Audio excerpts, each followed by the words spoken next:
Tinkerbell is here. This is from the Disney Fairies collection. Welcome to Pixie Hollow.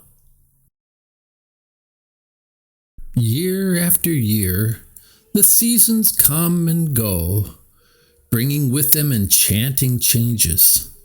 Snowflakes melt to reveal spring's hopeful shoots of green. Summer flowers bloom until it is time for fall's leaves to fill the world with color.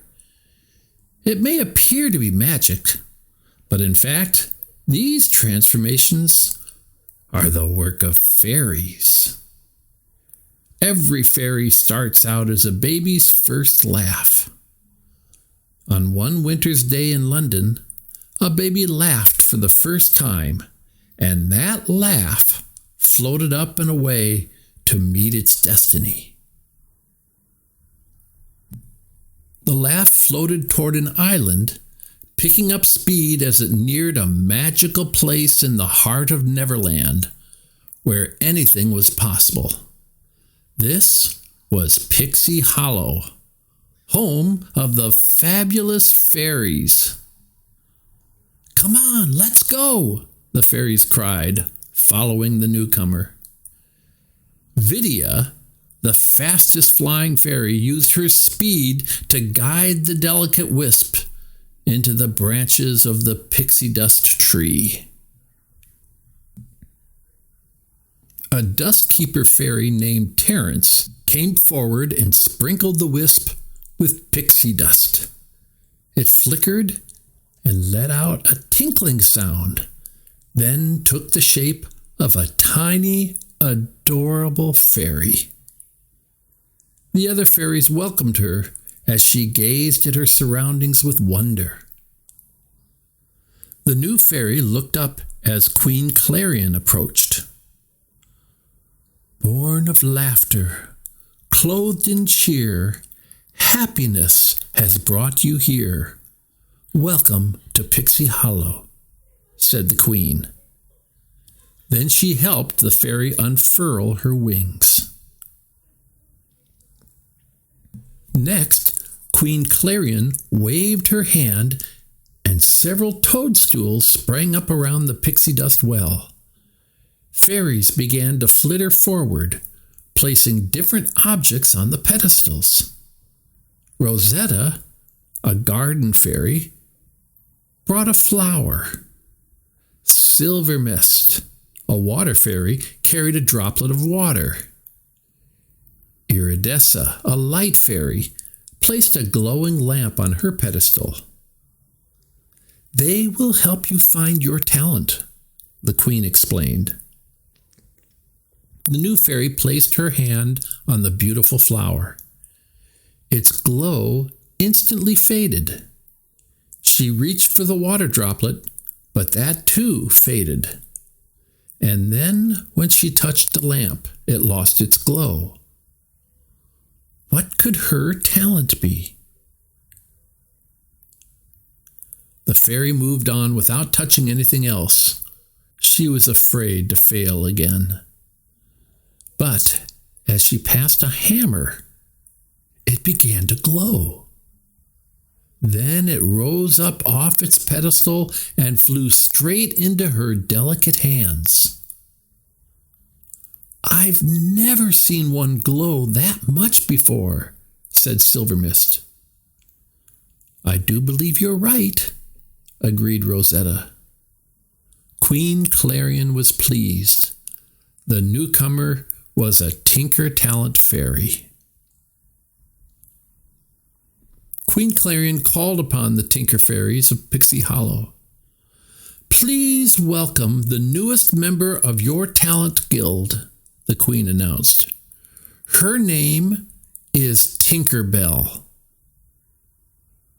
The Tinker Fairies rushed forward.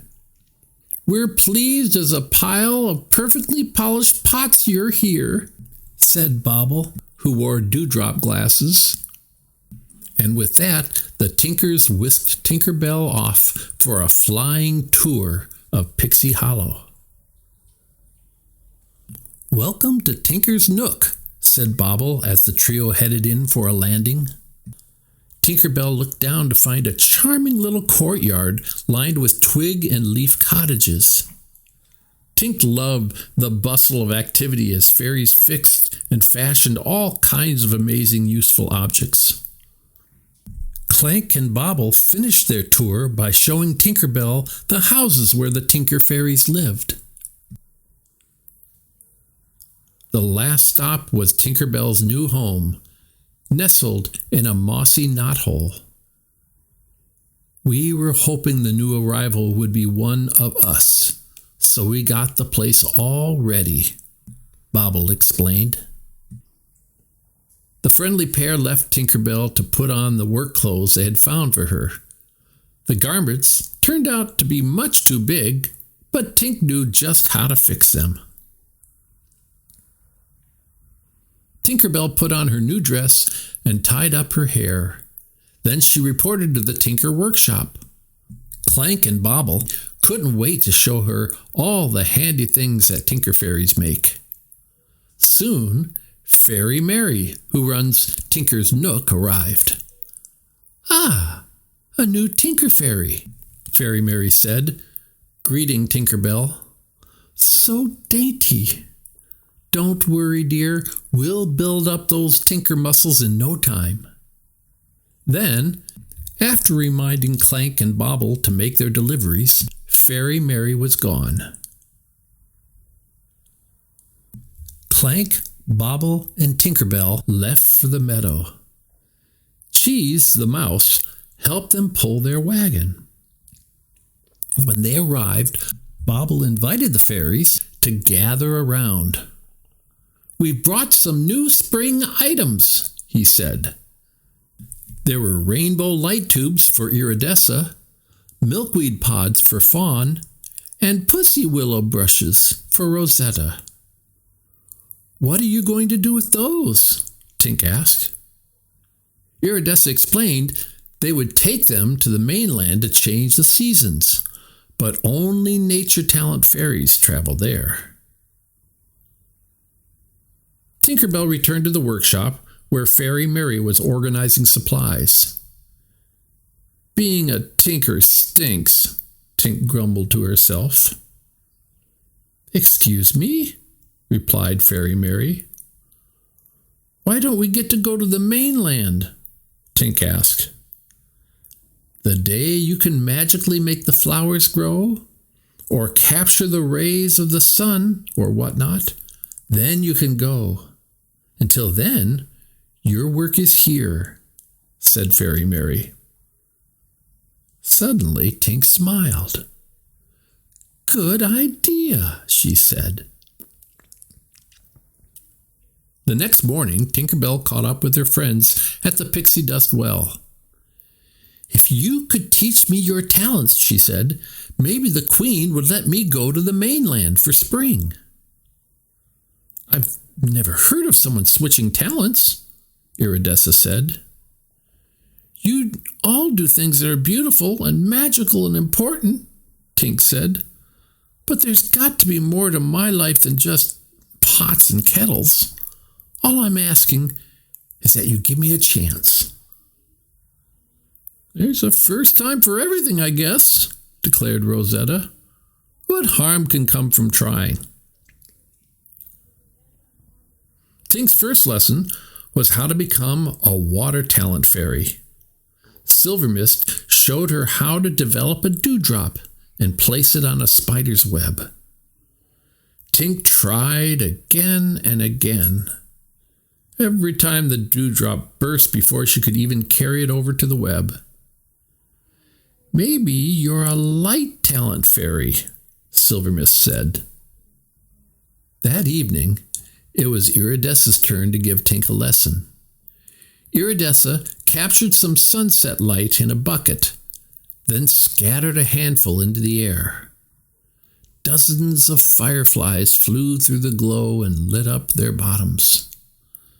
Tink tried to copy Iridessa, but the light wouldn't stick to her fingers. Now she was glowing too, and the fireflies thought she was the most beautiful thing they had ever seen. Fawn had Tink's animal fairy lesson all planned. "We're teaching baby birds how to fly," she announced. Fawn showed Tink exactly what to do. She went over to a baby and gently encouraged it until the fluffy little creature was flying along behind her. Unfortunately, Tink's baby bird seemed terrified. Tink had no luck as an animal talent fairy either. A little while later, Tinkerbell flew to the beach. "At this rate, I should get to the mainland right about, never." She threw a pebble and heard a clunk. Tink went to investigate and found a wonderful surprise. A beautiful porcelain box. Tinkerbell lifted the lid. "Wow," she sighed, seeing the springs and gears inside. There were more parts lying in the dirt. She gathered them up and set to work. By the time her friends found her, Tinkerbell was elbow deep in the box. The girls watched, unseen, as their friend put the trinket back together. They were amazed.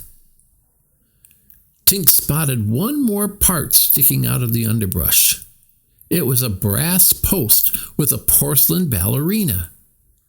Tink fitted the post into the lid and gave the dancer a spin. To her delight, the box played music. Tink's friends came out of their hiding places to admire her beautiful work. "Do you even realize what you're doing?" asked Rosetta. "Creating those gadgets, figuring things out, fixing stuff like this. That's what tinkering is." Tink did love tinkering, but she wanted to go to the mainland more than anything, and tinkering wasn't going to get her there. That night, Queen Clarion called an emergency meeting. The spring preparations were wrecked in an accident. They were going to need to get ready all over again. "I don't think we can fix this in time," said the Minister of Spring. "We're going to have to cancel spring, or postpone it at the very least." The ministers of winter, summer, and autumn all started to panic. "Settle down," pleaded the Queen. "Fairy Mary, is it even possible to redo everything in such a short time?" Fairy Mary used her abacus. "No," she said. When news got around to the fairies, Tinkerbell had an idea. "Hello, Miss Bell," said Clank and Bobble. "Can we help you with something?" Tinkerbell explained that they needed to save spring. "Gather up all the twigs you can and tree sap, but most importantly, we need to find lots of trinkets," Tinkerbell said. Everyone flew off in different directions. They brought Tink whatever they could find, and soon the square was filled with piles of useful objects. Tink showed a group of fairies how to assemble a machine to make berry paint. Next, Tink rigged up some more paint sprayers and set Fawn and Silvermist to work on the ladybugs. Fawn sprayed on the red and then sent them over to Silvermist, who put on the black dots. Tink stood over a collection of knickknacks and lost things, wondering what she could make with them. Suddenly, she put together a vacuum using a glove and a harmonica. It would collect huge amounts of seeds at a time. Everywhere she looked, Tinkerbell could see rows and piles and baskets and buckets of springtime supplies, and more on the way. "It's working!" shouted Iridessa. Early the next morning, Queen Clarion and the ministers flew down into the square. They couldn't believe their eyes. An everblossom opened and gave off a golden glow, signaling that it was time to bring springtime to the world. The fairies of Pixie Hollow cheered. "You did it, Tinkerbell," said Queen Clarion. "We all did it," Tink replied. Suddenly, Clank and Bobble pulled in a wagon. Tink's music box was inside, all polished and shiny. "Surprise!" Clank and Bobble shouted. "I actually ran across this myself many seasons ago," said Fairy Mary. "I didn't have a clue what it was, but you did, Tinkerbell. I'd imagine there's someone out there who's missing this. Perhaps a certain Tinker Fairy has a job to do on the mainland." Tink couldn't believe it. She would be going to the mainland after all. The magical fairies spread across the mainland and got straight to work. A light fairy melted the frost on a tree branch. A water fairy cast a sparkle of pixie dust on a pond. Little by little, the world was filled with color, light, and life. Flowers bloomed. A dazzling rainbow reached across the sky. Baby birds took flight. Tinkerbell watched in amazement as her new friends brought beauty to the world. But most importantly, Tinkerbell was proud to be a Tinker Fairy.